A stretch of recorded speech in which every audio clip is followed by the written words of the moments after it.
Sonatech Cassettes.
हे द्रोण जी, आज स्वयंवर में तो अनाड़ी दुर्योधन ने क्षत्रिय कुल की नाक ही कटा दी।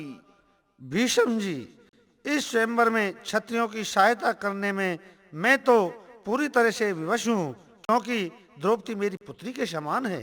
अवश्य ही मैं स्वयंवर को जीत सकता हूँ। मेरे मन में बड़ा ही मलाल है। मैं भली भांति जानता हूँ कि यह स्वयंवर अर्जुन के नाम रचाया गया है, परंतु उन पांचों योद्धाओं को दुष्ट दुर्योधन ने लाक्ष्य गृह में भस्म कर डाला। लगता है ऐसी विवशता में क्षत्रिय कुल की लाज नहीं बच पाएगी। इस स्वयंवर में क्या किसी ब्राह्मण को भी इजाजत मिल सकती है? स्थिति को देखते हुए इजाजत है। ना तो ये यज्ञ धनुष शब्दों का बना हुआ है ब्राह्मण, और न ही ये स्वयंवर लक्ष्य, जिस लक्ष्य को यहाँ पर उपस्थित सारे सूरवीर भेद न पाए, किसी साधारण ब्राह्मण के बस का आसान काम नहीं है। चाल से ब्राह्मण नहीं लगता ये द्रोण जी। बुझाएं देखो, कंधे देखो। इस ब्राह्मण में किसी महावीर योद्धा के लक्षण दिखाई देते हैं। भीष्म जी, ये वास्तव में साधारण ब्राह्मण नहीं है। मेरे हृदय में भी भ्रांति पैदा होने लगी है। ये अनोखा दृश्य ही भ्रांति पैदा करने वाला है। अर्जुन तो नहीं है? हाँ, सामने खाया पिया ब्राह्मण भीम सा लगता है। मुझे शेष ब्राह्मण युधिष्ठिर और नकुल सहदेव से प्रतीत हो ना हो, ये अर्जुन ही हो। देखो, बाण विद्या से शीघ्र ही पता चल जाएगा।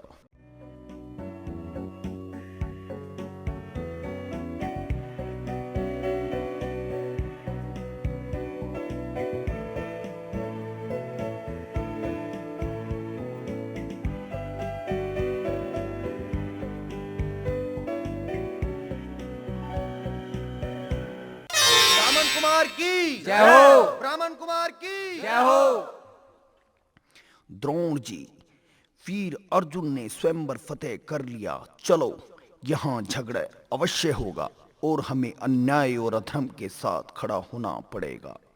हमें यहाँ से निकल जाना चाहिए। पांचाल नरेश, क्या ये स्वयंवर आपने हमारा अपमान करने को रचाया था? आपने क्षत्रियों का घोर अपमान किया है पांचाल नरेश। स्वयंवर में तो भागीदारी का अधिकार राज्य समाज के अतिरिक्त किसी और को नहीं हो सकता।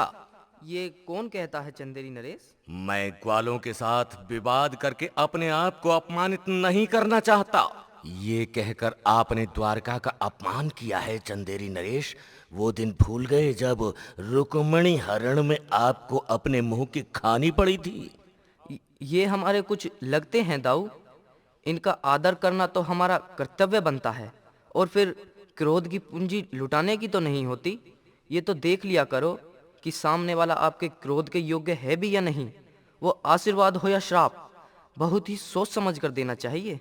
परंतु प्रश्न यहाँ ये नहीं है कि चंदेरी नरेश से वासुदेव का क्या नाता है। यह ये है कि पांचाल नरेश ने यहाँ एक ब्राह्मण को स्वयंवर में भाग लेने की आज्ञा देकर राज्य समाज का अपमान किया है। क्षत्रियों का राज समाज तो स्वयं ही एक ब्राह्मण की देन है। हम आपकी राजनीति की बातों में आने वाले नहीं वासुदेव कृष्ण। जानता हूँ, मैं ये भली भांति जानता हूँ गांधारी नंदन। भ्राताश्री, कहो तो इसे उठाकर धरती पे दे पटकूं। क्रोध में तुम भी बलराम जी से कम नहीं हो अनुज। शांति से बड़ा न तो कोई शस्त्र है न कोई अस्त्र। भीम, हम निकल रहे हैं, अर्जुन का ध्यान रखना। आचार्य जी, मैं तो वास्तव में यह सोचकर दुखी था कि अब इस क्षत्रिय कुल की लाज नहीं बचने वाली, क्योंकि हम लोगों को यह पूर्ण विश्वास और भरोसा था कि पांडव लाक्षागृह में जलकर भस्म हो गए होंगे। परंतु जाको राखे साइया, मार सके न कोई, बाल न बाका हो सके, चाहे जगबैरी होए। उस ईश्वर की माया बड़ी विचित्र है भीष्म जी। मुझे चिंता है कि उनमें विवाद अवश्य हो रहा होगा। दुर्योधन अनाड़ी है, यही कारण है कि वो पांचों पांडव से बहुत जलता है। अब तो बांस की फांस अंगराज कर्ण भी उसके साथ घुल मिल गया है। दुर्योधन को समझाने की बजाय कर्ण तो और आग पर फूंक डालने का काम करेगा। अब तो गंधार नरेश और कर्ण दोनों एक से हो गए हैं। फिर विवाद ना हो ये असंभव है। परंतु पांडवों के साथ अब तो पंचाल नरेश की भी रिश्तेदारी जुड़ गई है। ये हमारे लिए राहत की सांस है। अब तो एक ही उपाय है पांचाल नरेश, या तो अपनी पुत्री का विवाह हम सभी योद्धाओं में से किसी एक के साथ कर दो, या फिर हम उसे उसी अग्निकुंड में फेंक देंगे जिसमें से वो उत्पन्न हुई है। पंचाली की रक्षा करना अब मेरा कर्तव्य है। यदि किसी ने आगे आने का दुस्साहस किया तो उसे उठा के पटक दूंगा। यदि तुम्हारी इस वरमाला पर मैंने अपना अधिकार सिद्ध कर दिया हो तो अपने भाग्यवान हाथों की इस वरमाला से मुझे धन्य करो राजकुमारी।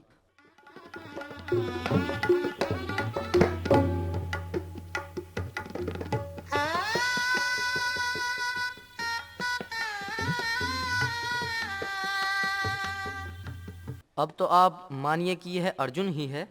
मैं बुआ कुंती के पुत्रों को जीवित देखकर अति प्रसन्न हूँ कृष्ण। वो मेरा शिष्य भीम ही है। जी हाँ, और वो जो हारा हुआ है वो भी आपका शिष्य दुर्योधन है। अब ये संघर्ष बंद करवाइए। जो आज्ञा दाऊ। समाज के सदस्यों, यदुवंशियों की ओर से मैं स्वयंवर की सफलता पर पांचाल नरेश को हार्दिक बधाई देता हूँ। इस नवयुवक ने इस भरे स्वयंवर भवन में द्रौपदी की वरमाला पर अपना अधिकार सिद्ध किया है और द्रौपदी ने भी उसे वरमाला पहनाकर हृदय से अपने योग्य वर स्वीकार किया है। फिर राज समाज को क्रोधित होने का तो कोई मतलब ही नहीं होना चाहिए। राज समाज को लज्जित होना चाहिए। अब द्रौपदी को अपने साथ ले जाओ प्रिय ब्राह्मण।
अग्नि से उत्पन्न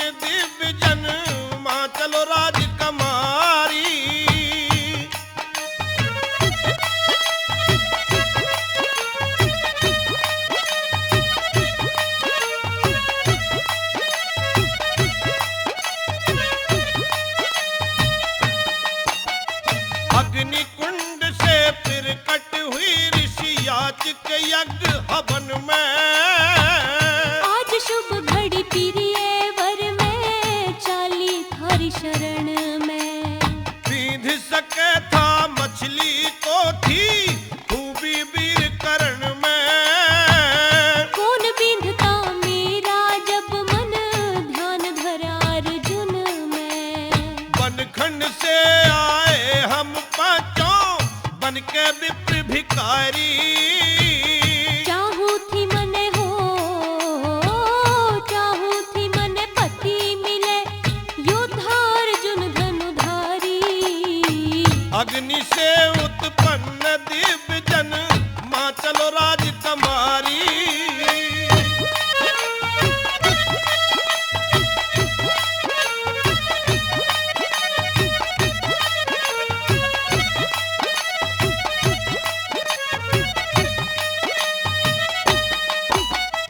ऐसी लालसा हुई क्यों मन में, गोरी भेद बताना।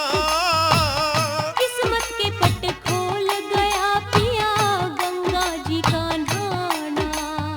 इसका मतलब मन है वरण की, गंगा पे हुई चाहना। उसी रोज से सोच लिया पति, बड़े अर्जुन मर्दाना। व्यास का आना जोम कुटी पे, हो गया सहितकारी। परारब्ध के हो, परारब्ध के लेखों से खिली किस्मत की फुलवारी। अग्नि से उत्पन्न दिव्य जन, माँ चलो राजकुमारी।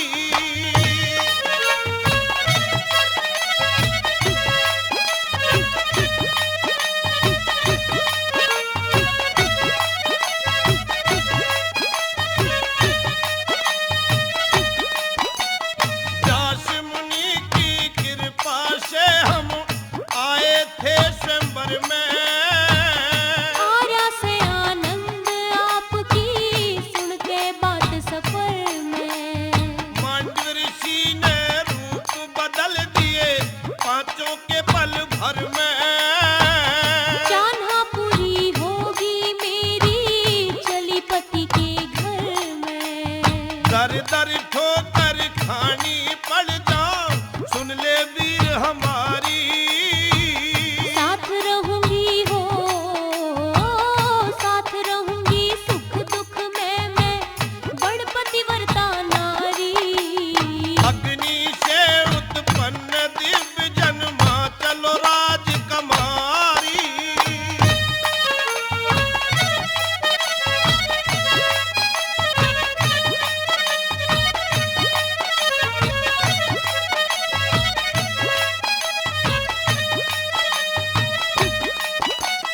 ब्राह्मण बहले गए द्रौपदी, सबके हुई गिलानी। नहीं जानता था उनमें कोई तीर कमाड़ चलानी। कर्ण दुर्योधन शिशुपाल ने बड़ी बेइज्जती मानी। अब उनका मत जिक्र करो, जब हो गई खत्म कहानी। जहनी दुश्मन बनी है चौकड़ी, चंडालों की सारी। ज्ञान की गंगा हो, ज्ञान की गंगा में नहा के ऋषि पाल ने बाजी मारी। अग्नि से उत्पन्न दिव्य जन, माँ चलो राजकुमारी। ब्राह्मण कुमारों, द्रौपदी को हमारे सुपुर्द कर दो और मन माना पुरस्कार ले जाओ। हे अंगराज करण, यदि ऐसी तुच्छ भाषा बोलते में तुम्हें शर्म नहीं आ रही है तो अपनी पत्नी अंगारवती और इस तीरंदाज दुर्योधन की बहू भानुमति को हमारे हवाले कर दो। हम तुम्हें और भी ज्यादा पुरस्कार देंगे। सावधान! गुरु परशुराम, आचार्य द्रोण, इंद्र और अर्जुन के अतिरिक्त कर्ण का धनुष कोई तोड़ नहीं सकता था। मैं तुम्हारे गुरु को प्रणाम करता हूं ब्राह्मण कुमार।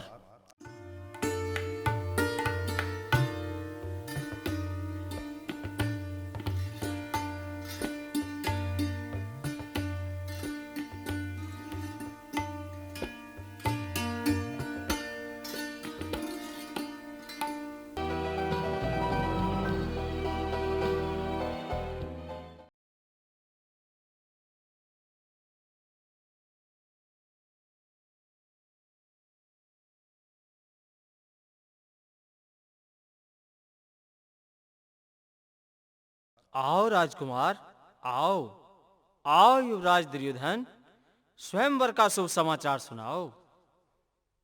पिताश्री, स्वयंवर में धोखे की चाल चलकर जानबूझकर हमारे साथ छल किया गया है, जो हमसे सहन नहीं हो पाया।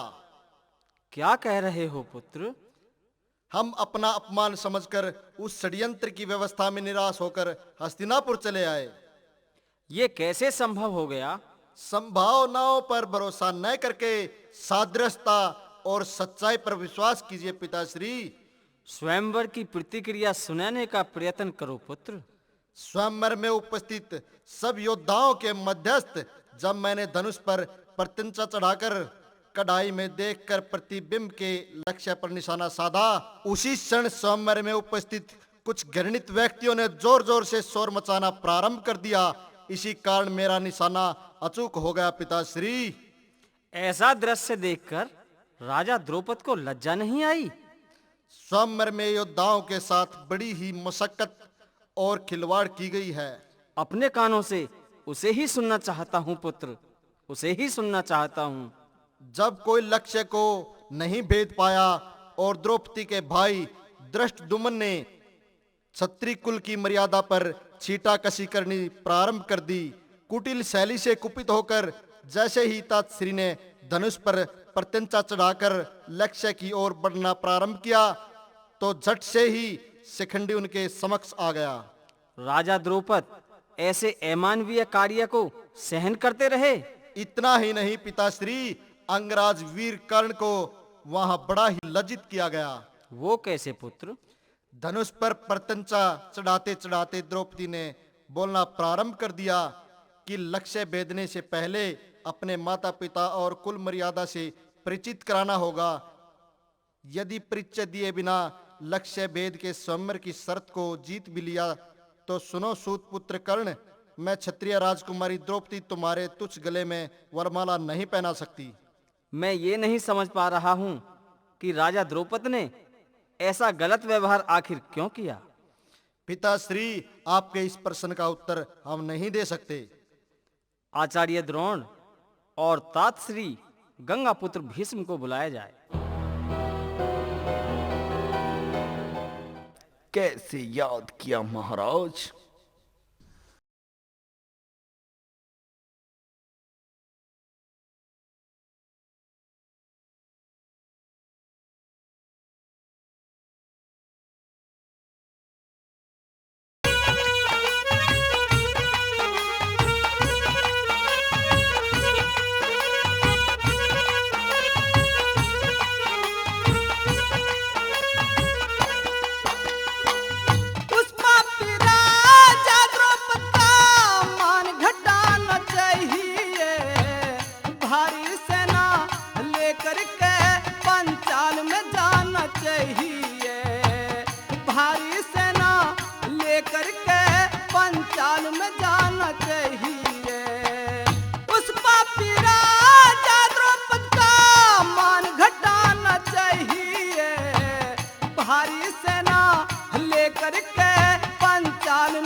मैंने सुना है आपने वहां पर जिस दम धनुष उठाया, करने को बेकार निशाना तोड़ शिखंडी आया। होती फिर तो हीन कुंवर ने लेकर बाण चलाया, उसका भी दिया उका निशाना सबने शोर मचाया। उसका भी दिया उका निशाना सबने शोर मचाया। होश बिगड़ गए द्रौपद के, उसे होश में लाना चाहिए। भारी सेना लेकर के पंचाल में जाना चाहिए। भारी सेना लेकर के पंचाल में जाना चाहिए।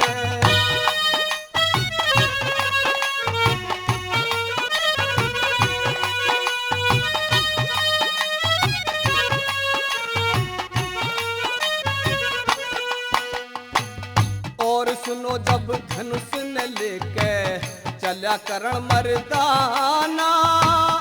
आई द्रौपदी शर्म त्याग के देने करण को ताना। रख दो यही कमान करण माँ बाप का नाम बताना। कौन सी जाति कौन सा कुल ये साफ साफ बतलाना। और सुनो ये आगे की तुम्हें और सुनो आगे की बात पर ध्यान लगाना चाहिए।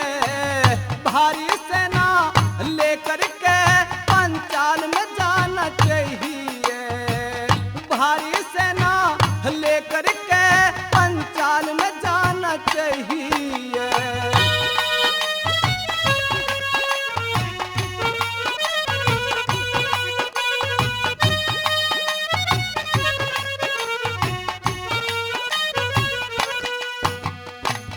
सबके बाद में एक उठा ब्राह्मण नहीं किसी ने टोका। मत ना शोर मचाओ उस द्रौपदी ने सबको रोका। मीन बिंधने का ब्राह्मण को दे दिया खुद ही मौका। ब्राह्मण को दे के बेटी दिया क्षत्रियों को धोखा। ब्राह्मण को दे के बेटी दिया क्षत्रियों को धोखा। मार के पापी द्रौपदी को तुम मार के पापी द्रौपदी को कुल राज दबाना चाहिए। भारी सेना लेकर के पंचाल में जाना चाहिए। भारी सेना लेकर के पंचाल में जाना चाहिए।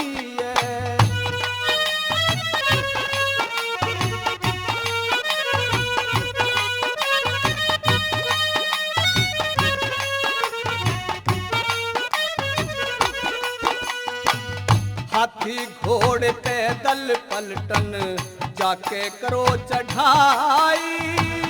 चौगिर्द से बढ़ो बहादुर कर दो शुरू लड़ाई। मुस्क बांध लो पांचालों की अच्छी करो घड़ाई। पापी को मिल जाए सजा हो गजब की खूब बढ़ाई। पापी को मिल जाए सजा हो गजब की खूब बढ़ाई। देर करो मत भीष्म द्रोण तम देर करो मत भीष्म द्रोण तम जल्दी जाना चाहिए। भारी सेना लेकर के पंचाल में जाना चाहिए। भारी सेना लेकर के पंचाल में जाना चाहिए।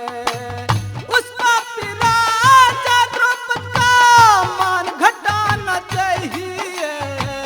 भारी सेना लेकर के पंचाल में जाना चाहिए। भारी सेना लेकर के पंचाल में जाना चाहिए। आप भ्रांति के मार्ग में विडंबना के अथाह सागर की ओर अग्रसर होते जा रहे हैं राजन। क्या राजा द्रौपदी ने अपनी पुत्री के स्वयंवर में जो कुछ किया वो उचित था? उचित और अनुचित क्या था ये मेरे संज्ञान से बाहर है राजन। स्वयंवर में आपके समक्ष शिखंडी का आना अनुचित नहीं था क्या? किसने बताया आपको? मेरे पुत्र दुर्योधन, अंगराज कर्ण और गंधार नरेश शकुनी ने। सत्य बताया है। क्या उनके बताने में सच्चाई नहीं है तातश्री? सच्चाई की बात कह रहे हो राजन, सरासर गलत और निराधार है। क्यों? क्योंकि जिन विश्वास पात्रों ने तुम्हें झूठ षड्यंत्र के तहत ये अशुभ समाचार सुनाया है वो ठीक उसी प्रकार से जैसे सोते समय सपना आता है और निंद्रा खुलने तक समाप्त हो जाता है। सच्चाई क्या है तातश्री? आपको मिले अशुभ समाचार का स्वयंवर में कोई वर्णन नहीं था। फिर क्या था तातश्री? स्वयंवर में जितने भी राजा महाराजा उपस्थित राजकुमार थे एक भी स्वयंवर में सम्मिलित होने के योग्य नहीं था। महाराज, सर्वप्रथम यदि कोई स्वयंवर की शर्त कर भी सकता तो ऐसे योद्धाओं के साथ कोई न कोई व्यवस्था जुड़ी हुई थी। क्या?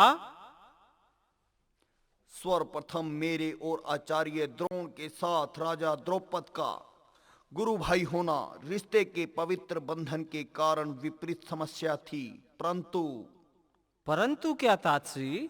अंगराज कर्ण को लक्ष्य भेदने का अवसर ही नहीं मिल पाया। तो क्या अंगराज कर्ण लक्ष्य को भेद सकता था? युद्ध में सफलता प्रत्येक वीर को अपनी ओर प्रेरित करना चाहती है, और फिर गुरु परशुराम का सिखाया उनका कोई शिष्य असफलता के मार्ग पर चले, ये असंभव है, असंभव है। फिर अंगराज कर्ण को अवसर प्रदान क्यों नहीं हो पाया? सूत पुत्र माना जाना ही कर्ण की भाग्यहीनता है। लक्ष्य भेद का स्वयंवर की शर्त पूरा करके विजयी होने पर भी द्रौपदी ने कर्ण को वरमाला पहनाने से साफ मना कर दिया। राजन, स्वयंवर में कोई शोर शराबा नहीं हुआ?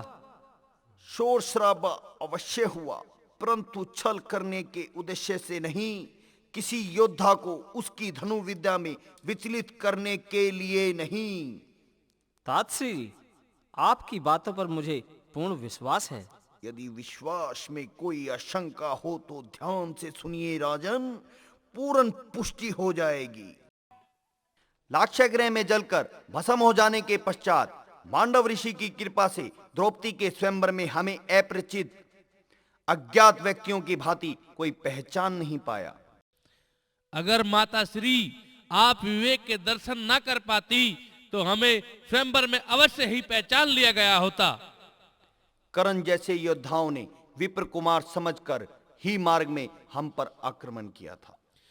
यदि मुझको नहीं रोका गया होता तो मैं एक एक को उठाकर धरती पर पटक देता। उन घृणित लोगों के हृदय में हमारे प्रति जो ईर्ष्या की आग जली हुई है, हमें मात्र उस प्रचंड ज्वाला से सुरक्षा करनी थी। हमें उन्हें मारना नहीं था, क्योंकि दुर्योधन तो हमारा भ्राता ही है। भ्राता श्री, आप उसे अपना भ्राता मानते हैं और वो तुम्हें घृणा की दृष्टि से देखता है। अर्जुन जी भ्राता श्री। सुरक्षित आ गए ना? मार्ग में थोड़ी सी उलझन पड़ गई थी भ्राता श्री। क्या? कर्ण, दुर्योधन आदि ने हमारा आगा घेर लिया था। फिर क्या हुआ? बड़े भैया, अगर मुझको अर्जुन ने नहीं रोका होता, कर्ण, दुर्योधन, शिशुपाल, शकुनी और जरासंध को ऐसा सबक सिखाता कि वो जिंदगी में ऐसा घृणित कार्य कभी नहीं करते। मुझे उसी क्षण प्रतीत हो गया था जब अर्जुन ने लक्ष्य को भेदा था, क्योंकि लक्ष्य भेदने के तदुपरांत शीघ्र ही तात श्री और आचार्य द्रोण स्वयंवर से प्रस्थान कर गए थे। क्या बड़े भैया? कर्ण और दुर्योधन की मित्रता होने के पश्चात वो हमसे ना भिड़ें, ये असंभव था। यदि ये पता चल गया कि द्रौपदी को अर्जुन वर कर ले गया है, दुर्योधन आदि के हृदय में और भी पीड़ा बढ़ जाएगी भ्राताश्री। यदि हमारे और उनके वर्तमान में ऐसे ही संस्कार हैं तो भविष्य में उत्पन्न होने वाले किसी भी संकट की हमें कोई भी चिंता नहीं करनी चाहिए। चलो अब विलंब ना कर कर माता के पास पहुंचे। माता को हमारी ओर से अवश्य ही चिंता होगी। हाँ, ठीक कह रहे हो अनुज, पहुंचने में अब देरी नहीं होनी चाहिए। जो आ गया भ्राताश्री। शीघ्रता से बढ़ो आगे। अपना निवास स्थान आ गया बड़े भैया। आवाज दो माता को। माताश्री, माताश्री।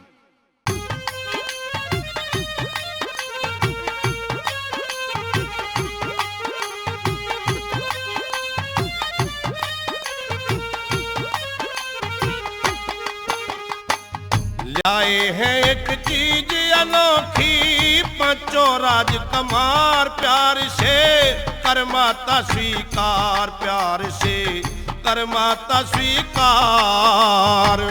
लाए हैं एक चीज अनोखी, पांचों राजकुमार प्यार से कर माता स्वीकार, प्यार से कर माता स्वीकार।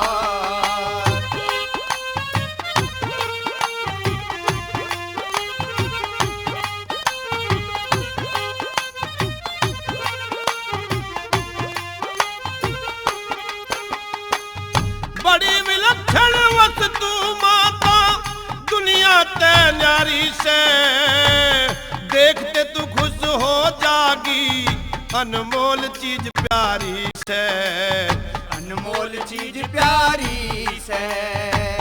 बड़ी मुश्किल तय मिली हमें अच्छी किस्मत मारी से, मामूली चीज नहीं अग्नि की अंगारी से, अग्नि की अंगारी से।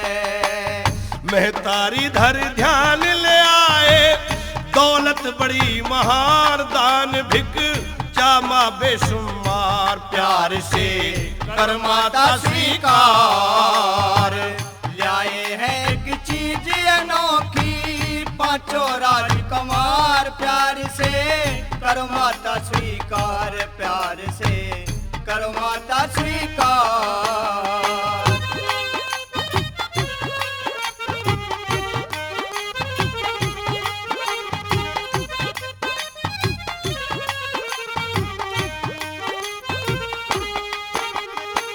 लाखा भवन हमारी खतर माता बना भले में, अच्छा हुआ हार मछली के अटका बीच गले में, अटका बीच गले में।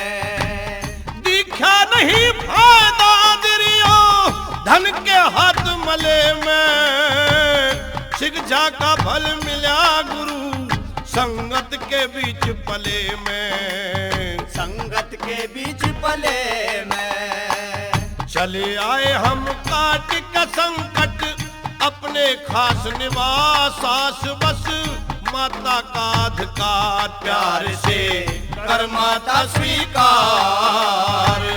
लाए हैं एक चीज अनोखी, पांचों राजकुमार प्यार से कर माता स्वीकार, प्यार से कर माता स्वीकार।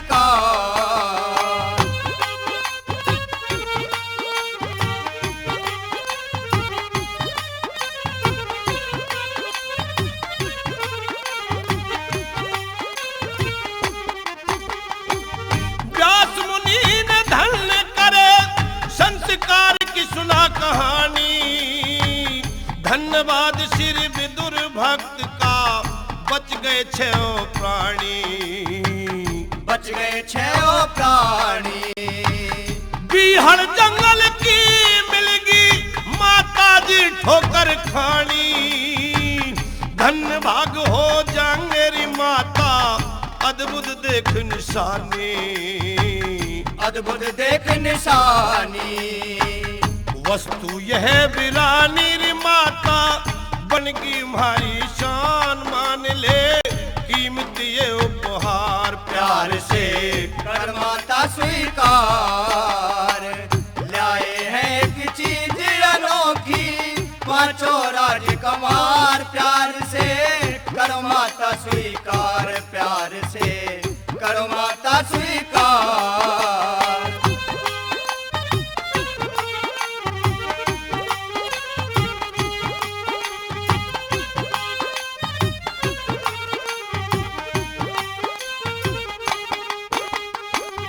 मांडव ऋषि आश्रम में हमें मिली सहायता वारी, मांडव ऋषि बड़े योगी और बड़े विलक्षणकारी, बड़े विलक्षणकारी। संस्कार से जीवन में बनते हैं नर और नारी, गाल बजावे ऋषि पाल और बना फिर जारी, बना फिर चारी। दिखी न गद्दारी र करना, सीखा है सम्मान ज्ञान में मिलते हैं संस्कार प्यार से कर माता स्वीकार। लाए हैं एक चीज अनोखी, पांचों राजकुमार प्यार से करो मत स्वीकार, प्यार से कर माता स्वीकार। माता श्री, आज हम बड़ी अद्भुत भिक्षा लेकर आए हैं। पांचों भाई आपस में बांट लो। अपनी भाग्यवान आंखों से इसे देखो तो सही माता श्री। आती हूँ पुत्र। अरे ये देवी कौन है? राजा द्रौपद की राजकुमारी, ये वही द्रौपदी है माता जिसके स्वयंवर में आपने हमें विजयश्री का आशीर्वाद देकर भेजा था। आपके पुत्र अर्जुन ने इसे स्वयंवर में जीता है माता।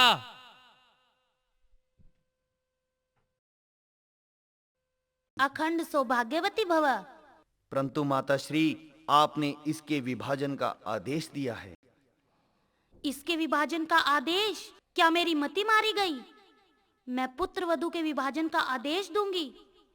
अर्जुन, तुमने तो द्रौपदी को भिक्षा बताया, माता से झूठ बोले। अर्जुन, अब बांटो इसे, दिखाओ बांट कर। पुत्र दिखाओ। क्या समस्या खड़ी हो गई माता श्री? तुम अपने अनुजों से ये पूछो युधिष्ठिर कि ये अपनी पत्नी को भिक्षा कैसे बता सकते हैं। तुम तो साक्षात धर्म के प्रतीक हो पुत्र। तुम ही बताओ कि पत्नी को भिक्षा का स्वरूप मानकर भारतीय संस्कृति का अनादर नहीं है। नारी के बिना नर संपूर्ण नहीं हो सकता। नारी चाहे माता के रूप में हो या पत्नी के रूप में हो अथवा बहन के रूप में हो और चाहे पुत्री के रूप में, नारी सदैव आदरणीय है। मेरे अनुजों ने पत्नी को भिक्षा कहकर नारी के प्रति अपमानजनक शैली का संबोधन तो किया है। ये आप क्या कह रहे हैं बड़े भैया? माता के मुखार बिंदु से आज तक कोई अस्वीकारनीय बात नहीं निकली, तो माता श्री के अनजाने में दिए गए आशीर्वाद में भी कोई न कोई रहस्य अवश्य होगा। अन्यथा अतीत में जो भी कुछ हो रहा है, भविष्य में उसका कोई न कोई अंकुर जरूर फूटेगा। तो क्या तुम ये कहना चाहते हो कि द्रौपदी को पांचों भाइयों में बांट दिया जाए? ये मेरी इच्छा नहीं माता श्री, ये आपका आदेश है। मैंने तो भिक्षा समझकर कहा था पुत्र। ये तो आप जाने, परंतु ये सोच लीजिए माता श्री कि भविष्य में जो कुछ भी होना है वो ना आप जानती हैं और ना ही मैं जानता हूं। हो सकता है कि आपकी जिह्वा पर बैठकर स्वयं काल ने निर्णय लिया हो। यदि तुम्हारे संज्ञान में कोई ऐसा प्रमाण हो तो बताओ पुत्र। गौतम कुल की एक कन्या का विवाह 7 ऋषियों से हुआ था। दानव ऋण्याक्ष की बहन का विवाह 10 भाइयों के साथ हुआ था। क्या विवाह और विभाजन में कोई अंतर नहीं है भ्राताश्री? वास्तविकता के इस चक्रव्यूह से निकलते केंद्र मार्ग का ज्ञान मुझे नहीं है प्रिय नकुल। वासुदेव का परिणाम स्वीकार कीजिए बुआ। युग युग जियो वत्स। द्वारिका में तो सब कुशल है ना? आपके आशीर्वाद से वहाँ तो सब कुशल है, परंतु इस समय यहाँ मुझे कुशलता दिखाई नहीं दे रही। हम एक धर्म संकट में पड़ गए हैं वत्स। अर्जुन द्रौपदी को स्वयंवर में जीत कर लाया और मुझसे कहने लगा, माते हम एक बहुत अच्छी भिक्षा लेकर आए हैं, और मैंने बिना देखे ही कह दिया कि सब भाई आपस में बांट लो। द्रौपदी कोई वस्तु थोड़े ही है जिसका विभाजन किया जा सके। ये तो स्वयं आप द्रौपदी से ही पूछिए। ये क्या बता पाएगी वत्स? ये ही तो बताएगी, क्योंकि इसने पूर्व जन्म में ये नहीं सोचा था कि गागर में समाई कितनी है और महादेव से वरदान मांग लिया। जब महादेव ने कहा कि ये संभव नहीं है द्रौपदी, तो द्रौपदी बोली, भला ईश्वर के लिए क्या असंभव हो सकता है? परंतु महादेव को भी गागर में सागर का वरदान संभव नहीं है द्रौपदी। तुमने ऐसा क्या मांग लिया था महादेव से पुत्रवधू? द्रौपदी, तुम बताओगी या इसे भी मैं ही बताऊं? चलो मैं ही बता देता हूं। द्रौपदी ने एक ही वरदान में शंकर जी से 5 वरदान लपेट कर मांगे थे बुआ। क्या वत्स? द्रौपदी ने महादेव से वरदान में एक ऐसा पति मांगा था जो धर्म और सत्य का चिन्ह हो, प्रतीक हो। दूसरा जो हनुमान की भांति बलवान हो और परशुराम जैसा धनुधर हो। सुंदर तो ऐसा हो कि समय भी देखता रह जाए और सहनशीलता में कोई उसके समान ना हो।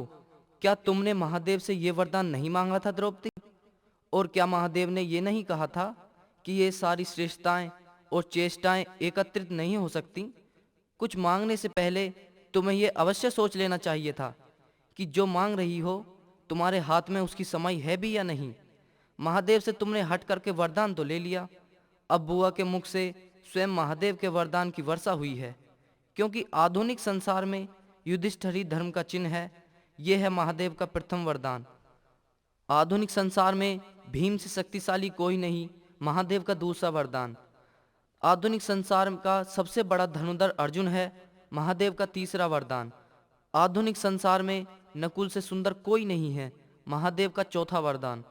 सहदेव सहनशीलता में सर्वोत्तम है। महादेव का पांचवा वरदान। हाँ, ये सारे वरदान लौटाकर यदि महादेव का अपमान करना चाहो तो तुम पर निर्भर है द्रौपदी। और सब लोग द्रौपदी की ओर क्या देख रहे हो?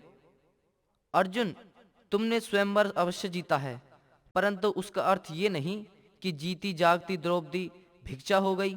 माता परम गुरु होती है, अर्थात तुमने अपने परम गुरु से झूठ बोला है। और बुआ, माँ होने का अर्थ ये नहीं कि आप देखे बिना ही, सोचे बिना तथा समझे बिना आदेश दे दें कि आपस में बांट लो। आपने माता की मर्यादा का उल्लंघन किया है, तो आज से ये जीवन आप लोगों की तपस्या भी है और प्रायश्चित भी है।